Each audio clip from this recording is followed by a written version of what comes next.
Hey everyone, welcome back to another business analysis video. So, I got this comment the other day asking me to talk about contracting versus permanent BA roles. And I was like, yes, this is a really good one to talk about. So this is a really good one because I've actually done both. I've worked as a contractor and I've worked as a permanent business analyst. I've got some existing videos on how to set up your contract limited company if you're looking at contract. But honestly, these two areas are two completely different worlds. One gives you more freedom and high pay, but also that what if this ends tomorrow type of feeling. That's with contracting. While the other one, perm, gives you stability and it gives you benefits, but maybe not as much flexibility. So in this video, I just want to share what I've learned from doing both, what's happening right now in the market, and how you can figure out which one might suit you best, depending on where you are in life and what you actually want. So a bit of background. I've been a business analyst for over 10 years now. Wow. And for roughly 2 out of those years, I worked as a contract business analyst. And to be honest, I always wanted to try contracting. I used to see people on LinkedIn, even my colleagues at work, saying that they were earning £500 or £600 a day. And I was like, okay, let me see what that life is about. Because who doesn't want to earn more, right? And it was amazing at first because you're suddenly earning so much more money. You can choose your contracts. You can take time off between projects. All of that sounds really great. But for me, reality hits for me, right? And then I start to realize that I'm basically running my own small business, right? You have to sort out your own taxes, pay an accountant, you have to keep money aside for VAT and corporation tax, and all these little admin things that no one really talks about. So, yes, the day rate looks fantastic, but that day rate is not actually your take-home pay. Now, the biggest difference between the two is definitely the pay structure, right? Permanent roles give you that steady, predictable monthly income, which makes you feel, I guess, safer in your role. You also get your holidays paid, you get sick pay, you get pension contributions. It's very comfortable.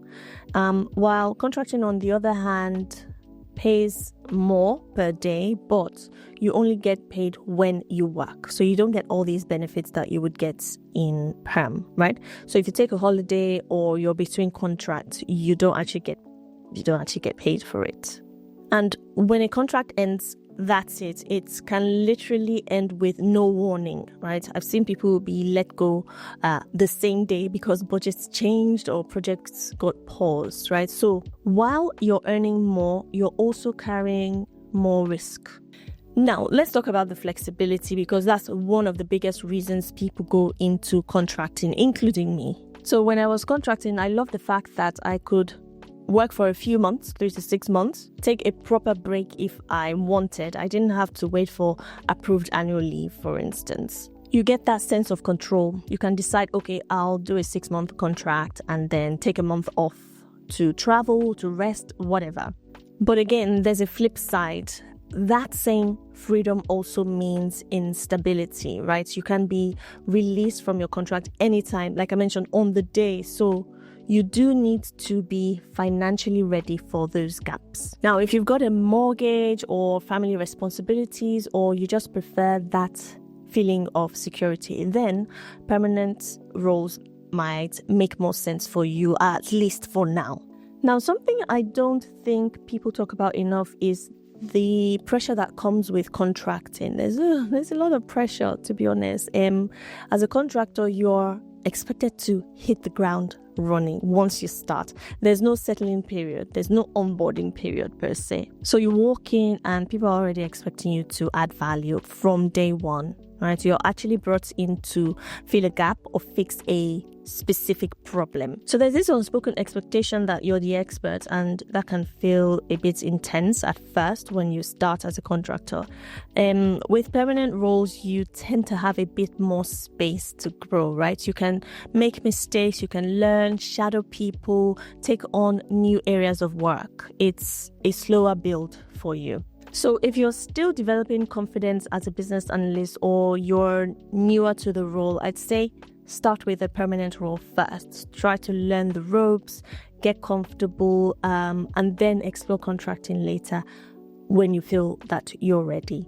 When it comes to learning opportunities, a permanent roles definitely wins, right? As a contractor, you're there to deliver, not to develop. No one's going to pay for your training. No one's going to give you time for study. No one's going to give you time to study for your certifications. You've got to fund all those things by yourself in your own time. But in permanent role, you might get sponsored for instance, your BCS exams. You can go on internal training. You can attend workshops. There's more investment in your growth.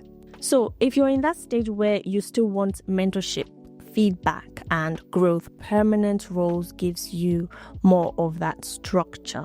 Lifestyle wise, honestly, there is not a huge difference, to be honest. The main thing I noticed was just financial.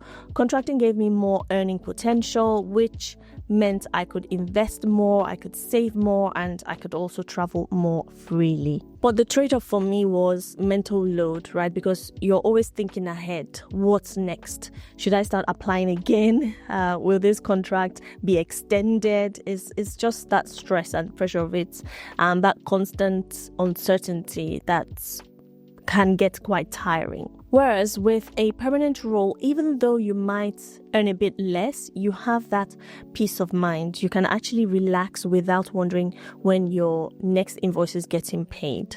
So again, both of these have pros and cons. It just depends on what matters most to you right now. Now, in terms of the current job market, the last couple of years has been quite an interesting one, right? Contracting slowed down a bit over the last couple of years, but it's definitely picking back up again, especially in areas like data, digital transformation, and AI-related projects. I've seen more organizations bringing contractors back in because they want flexibility. They don't always want to commit to hiring full-time staff right away. Now, average contract rates for business analysts in the UK are sitting around £500 a day, which is amazing. And it's sometimes more also depending on the industry. Permanent roles haven't really increased much salary-wise, to be honest.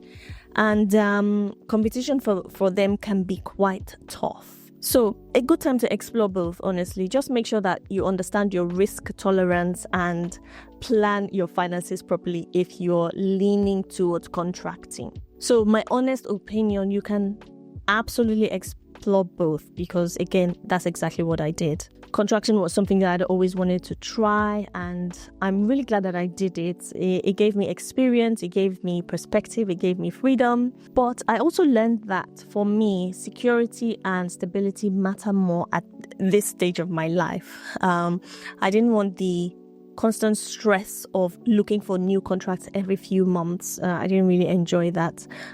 So I went back to permanent, and I'm okay with that at the moment. So there's no one right answer. It's about knowing your why. If you're doing it just for the money, that motivation might fade quickly, right? But if you're doing it for the lifestyle, the challenge, or to build something bigger, then it might be exactly what you need.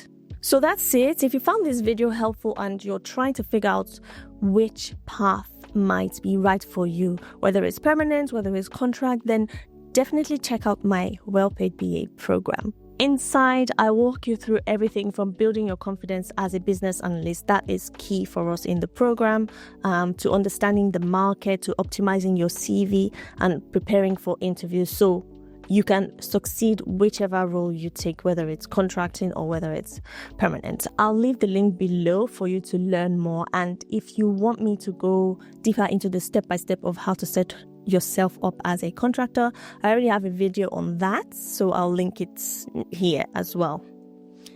As always, thank you for watching, and remember, whichever option you choose, make sure it aligns with your goals, make sure it aligns with your energy and the season of life that you're in right now.